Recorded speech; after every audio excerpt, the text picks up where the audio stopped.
Hey, 英語の勉強頑張ってる皆さん、こんにちは。ルマンです。Okay, today I'm going to talk about some basic principles of Japanese to put words and phrases together to create a sentence in Japanese.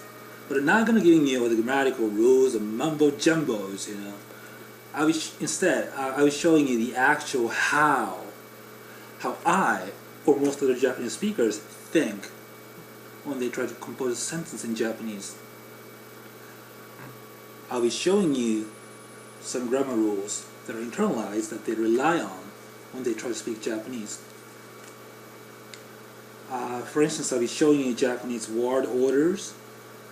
I'll also be showing you how you can learn how to use letters like ga and o to correctly convey what the heck you're actually trying to say, instead of spitting out some Japanese words randomly, hoping they will make some sense altogether.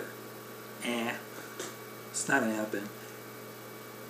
So, oh, did you know that by adding letters like ga and o to any Japanese words and phrases, you can turn them into a grammatically correct sentence for the most part?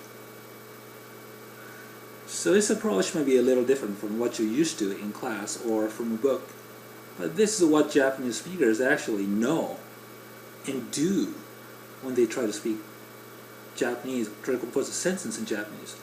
So I'm sure having this knowledge will help you understand and learn Japanese better and a lot faster. So let's get started.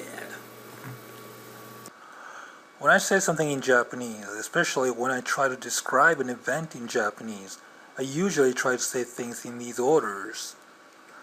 いつ、どこで、誰が、何を、どのように、どうした。In other words, they are when, where, who, what, how, and action, which is of course a verb. For example, if I want to say Haruma was doing weight training in the gym like a bear today, you say it like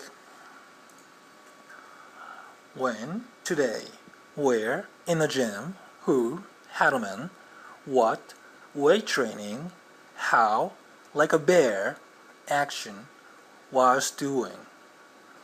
And this is how you say in Japanese.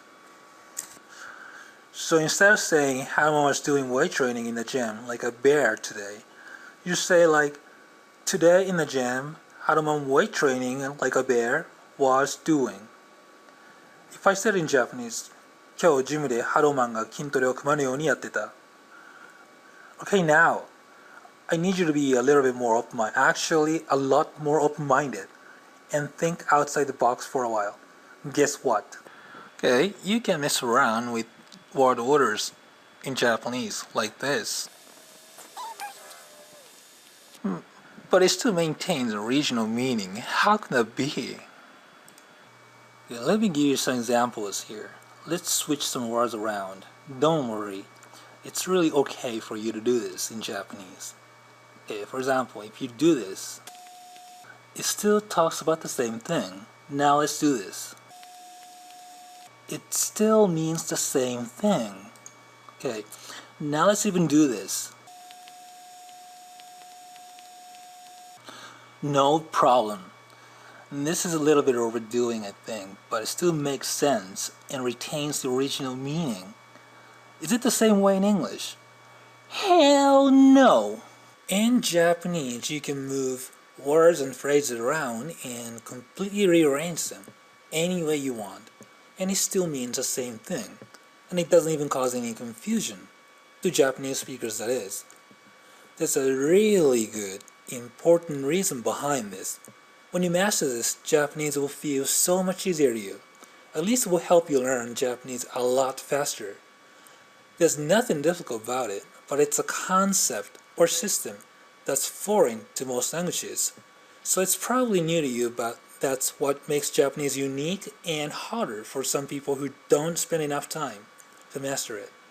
So let's move on. Okay, look at this sentence. This means Haruman, and this means weight training. Again, this means Haruman, and this means weight training.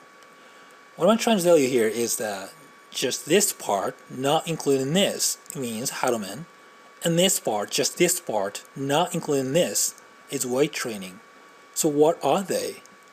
These tiny letters are the very reason why you can move words around and still convey the same meaning. Let me rearrange the words a little bit to explain this a little further. Okay, in this way it looks more like English, doesn't it? Okay, haruman is a subject in this sentence, and weight training is an object.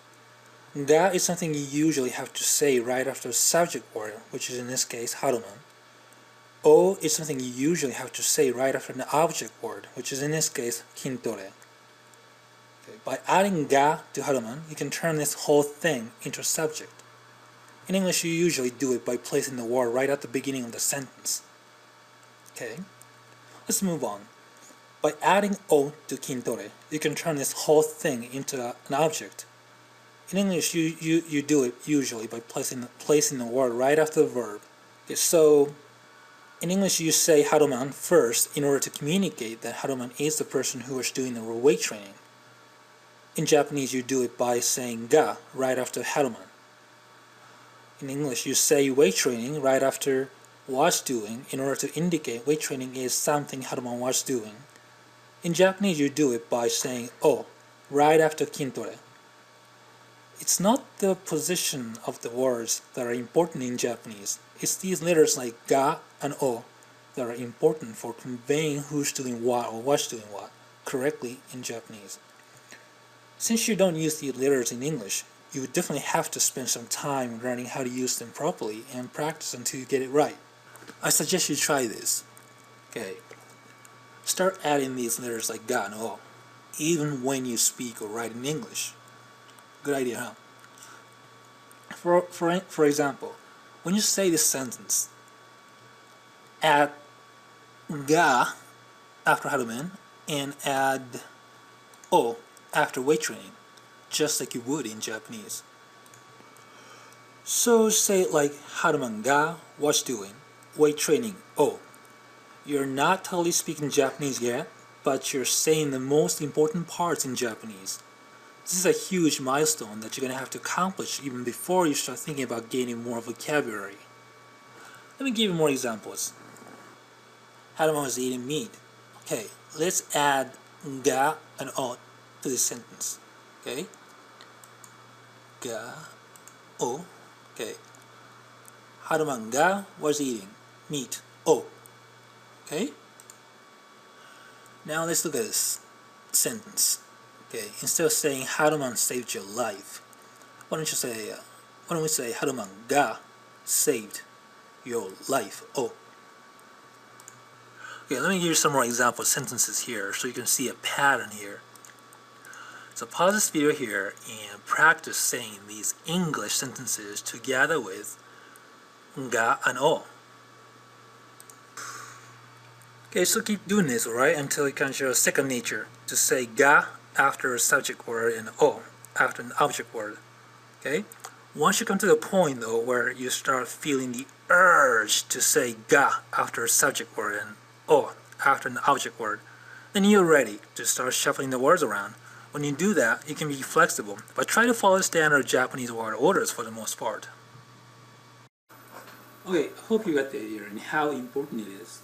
Remember, when you define who's doing what and what's doing what, you use letters like ga and o in Japanese, where in English, you define them by word orders. This is the very reason why you can move the words and phrases around in a sentence in Japanese without changing its meaning. Where in English, doing so would totally change its meaning and not a good idea, right? So as long as you keep the letters like ga and o attached to the original words and phrases, it doesn't really matter if you move the words and phrases around in Japanese. Very easy. Alright, so that's all for now. This is Fighting Shiroka Haruman. Thanks for watching. Until next time.